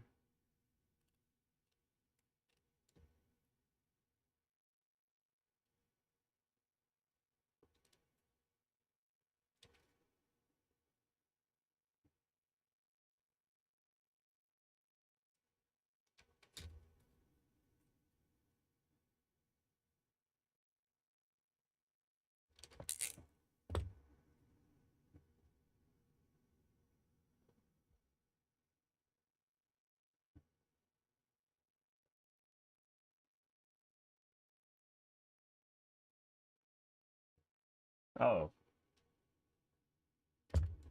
uh, I think I tossed it, but one of my favorite things I made while woodworking was a meat slicer, and this was specifically to cut spam for musubi, right? So I had an adjustable height. Is essentially it's like a planer, right? So the blade was adjustable, so I could get different thicknesses. Um, but I made it specifically for cutting spam. It worked for the most part. The thing that didn't work so well was the blade. So the blade I used, I made from an old saw blade, and I don't think I sharpened it well enough.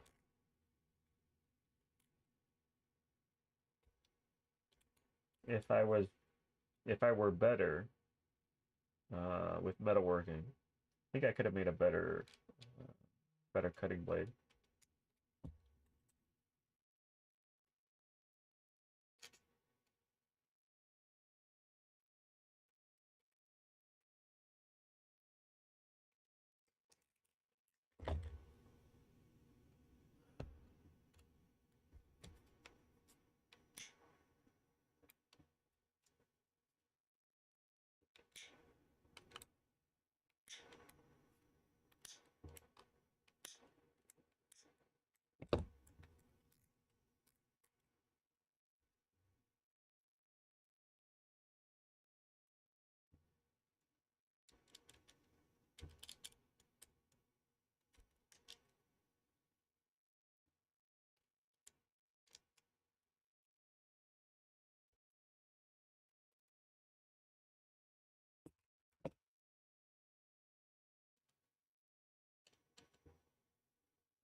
It's very bright.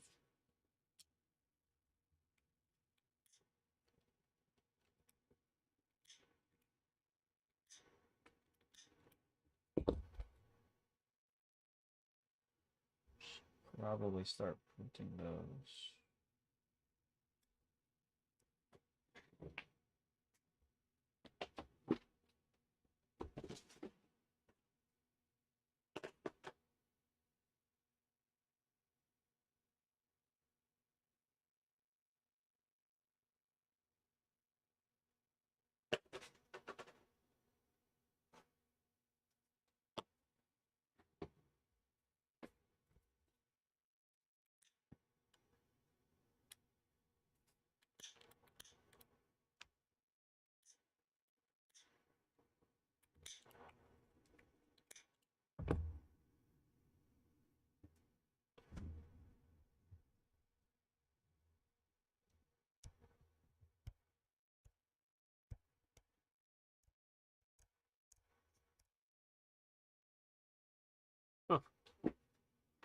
Guess that's what I'll do. That's incorrect. To keep 180. Adjust the aperture. Stop that down. Stop that down. Stop it down. Stop it down. Is that too bright? Still too bright. Let's bring it down. That should bring me to -1. Once the hands are in there. Perfect. There we go. That's a lot better. Ah, nothing is blown out now. I don't know why, but it always... I've got to look into this. The GH5 resets the aperture every time. It could just be that I'm taking it off. That makes sense. I think it is because I'm taking it off. It should hold aperture settings if I just leave it alone.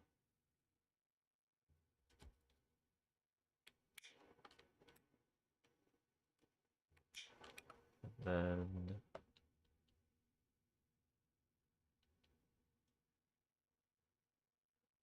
no.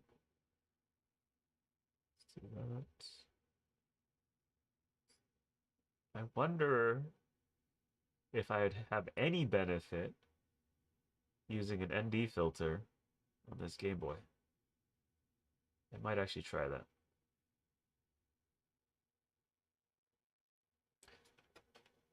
Because the light coming out is very bright.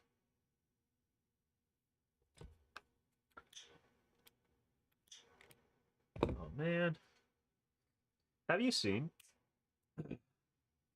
those 3D printed housings for the Game Boy camera to allow you to use different lenses? I'm thinking about doing that. Picking up some C-mount lenses and then adapting it so that I get a different frame or field of views. And I can adjust the aperture so that things look better.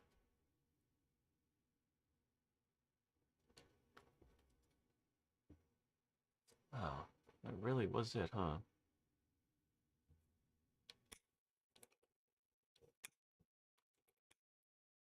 But I'm hesitant on doing it until I get another Game Boy camera because the simplicity of the Game Boy camera, especially when I go take it out to go blog or vlog, whatever you want to call it. So I'm going to be using the Game Boy camera with a capture card on an old Android phone. It's an old Xiaomi Mi 5 that I use when I go out of the country. It supports all of the Asian bands, all the Asian cellular bands. So I'll leave my device here and then just bring that overseas. That's not pretty.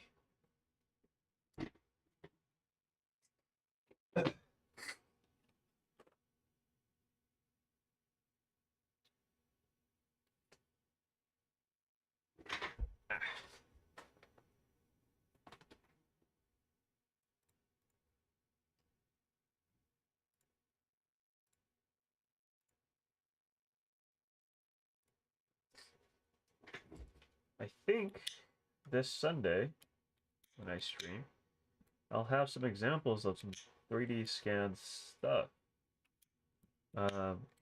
Where's my phone? Donate my phone. So this is a case that I've made. This is Alloy 910 from Talum. I'm kind of on the fence with this material. It's kind of rigid, but it's really flexible, much more flexible than I'd like it to be. But this is... It had a little finger thing here in the back, but it fell off. I've got to improve that. But this is essentially so I can hook it up as an external monitor, or if I need to just hang it, you know, next to me or something. I can run a 1/4 20 screw in there, hook it up to a tripod or like one of those magic arms, right? Um, but what I was working on was physical measurements with a caliper. But if I scan it, I should have a much more accurate representation digitally, and then I can make a better fitting phone case. Uh, uh, so I chose this kind of design based on an OtterBox. A former girlfriend used to have an iPhone with an OtterBox, and I kind of like the bulkiness of it. But this, you know, it's for like palm placement, right? So it lines up perfectly with the on, and then you know your volume rockers. But this is so that it fits in your hand properly, so you know which side is what. So if you hold it up like this in the dark, whatever. But I will scan in my iPhone and probably have it to show you guys on Sunday.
So I have to do this to clear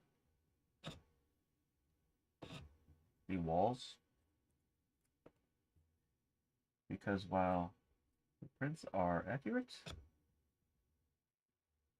the printers tend to leave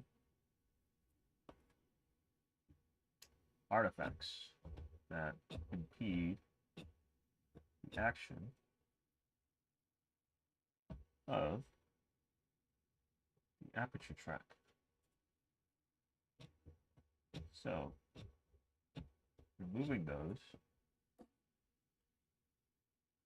helps immensely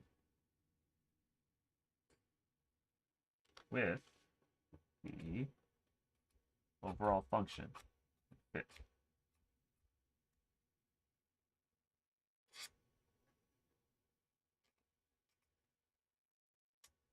And one thing I found very interesting is on corners, they tend to bulge. So depending on which direction it's going, like you can see it on this one here.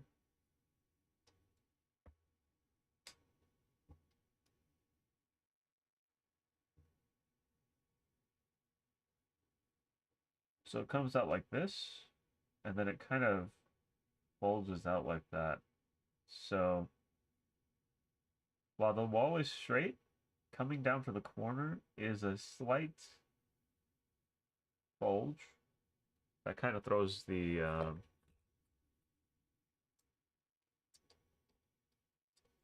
off the motion or the movement of the aperture blade.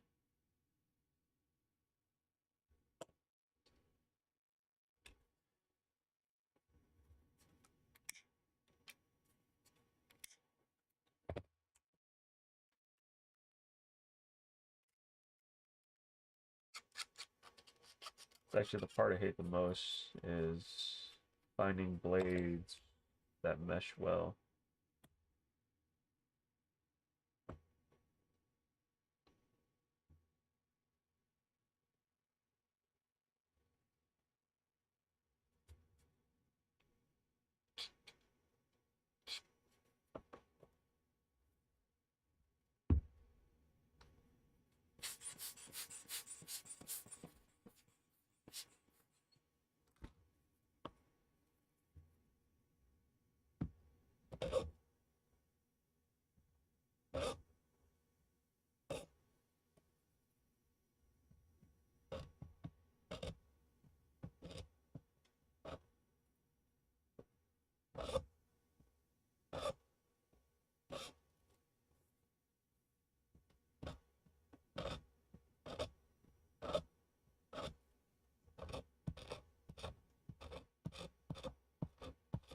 I have to do it here too, because there's a built, like you can see it here. This is where the nozzle ends, right? So it'll print like this. Move up, stop, move up. So at that, when it stops there for that fraction of a second, it races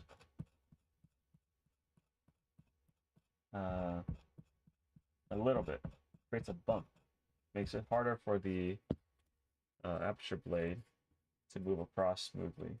We got to take that down just a little bit.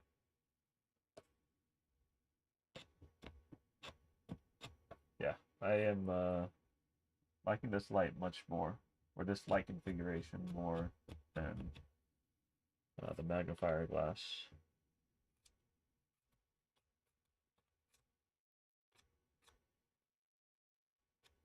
The light just gets into places better than magnifier does.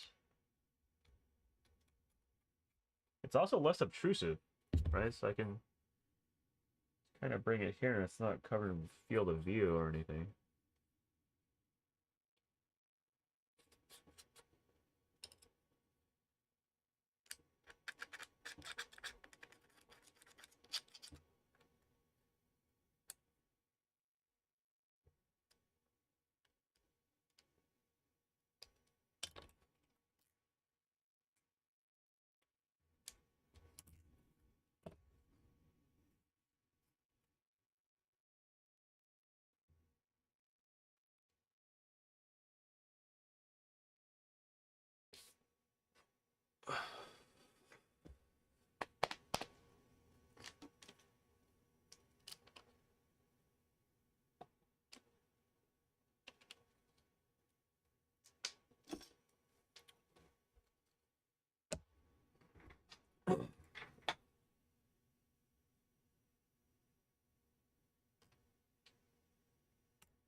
Oh my. So the title of this Mondo Grosso song is Labyrinth. I only seen the Japanese characters. That's great. Now I know the song, the title of the song, Labyrinth, and it actually makes sense where they're recording or filming the music video.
Ow! Woke up. My index finger hurts. Don't know why.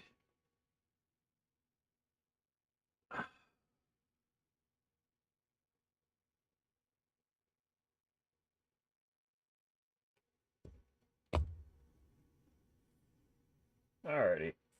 We're getting to the end of the stream here.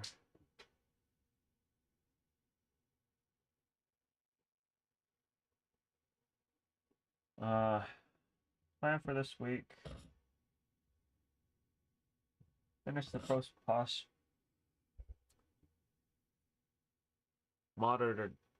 monitoring my own voice and hearing it milliseconds after I say the word. It's really throwing off my pronunciation of words, which is what's going on here. So I'm going to finish up the post-processing for this batch, and then I should start assembling Saturday or Sunday. Hopefully I finish out sometime next week. Ship them out next week. Start a new batch. I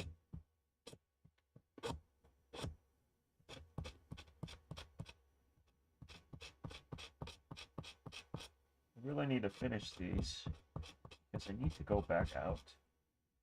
Need some photo walks, some lenses I've made.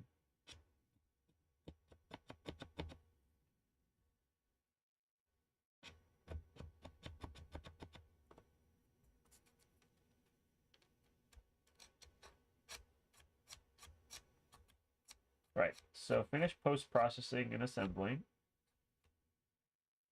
And then I should have some scans of objects ready to go so that I can start understanding how to reverse engineer using Solid Edge. So they have a like a really cool reverse engineering module where you can bring in 3D scans and since they are scanned relatively accurately,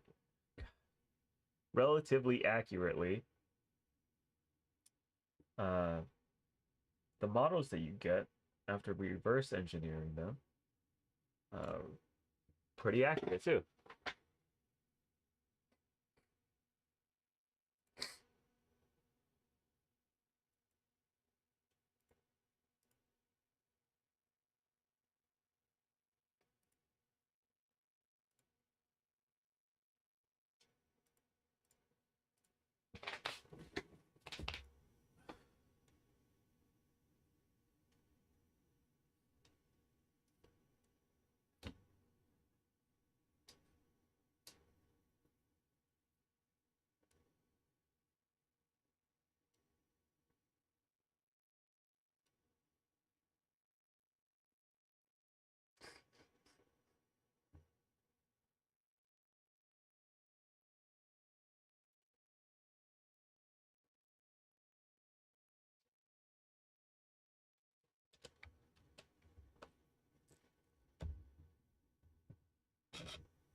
I should also have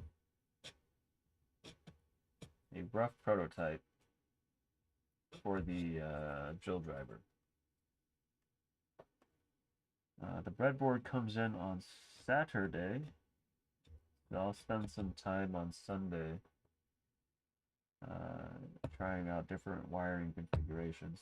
See if it works.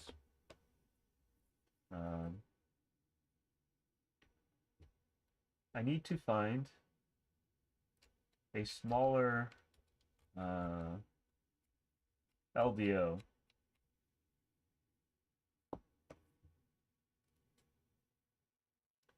Smaller one of these. Well, or I guess a much more compact version. Because I'm not a fan of how big it is right now. I might look up how to make one and then do it that way so that I can get things specifically for it. And then I might actually have to order something from PCB Wave. Because, from what I understand, LVOs are relatively easy to make.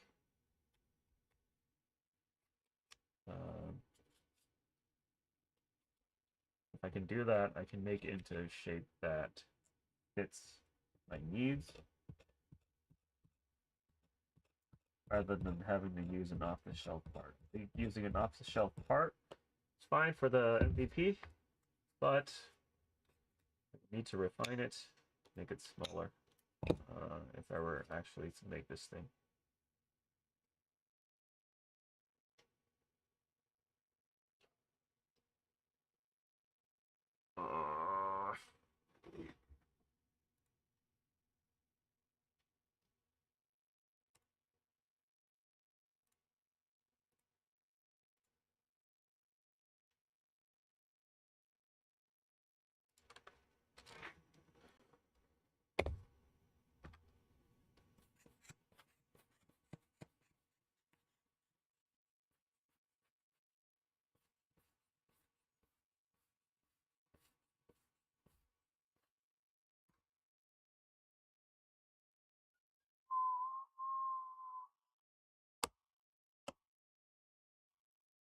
Alright guys, I'm gonna end the stream here. I just finished in the perimeter of this, but I'm gonna end the stream here. Appreciate you guys for coming by. And I will catch you guys possibly on Saturday or Sunday. For sure on Thursday. I mean Tuesday. And next Thursday. Possibly see you guys the weekend. You know what I'm gonna do? I'm gonna do some more post-processing stuff. Make some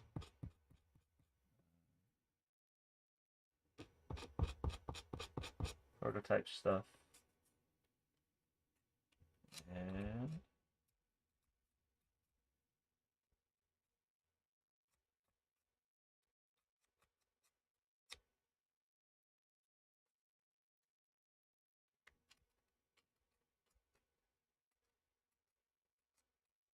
right. I'm going to end the stream right now. Now. Give me a sec. I'm going to open this up first. All right. Catch you guys later.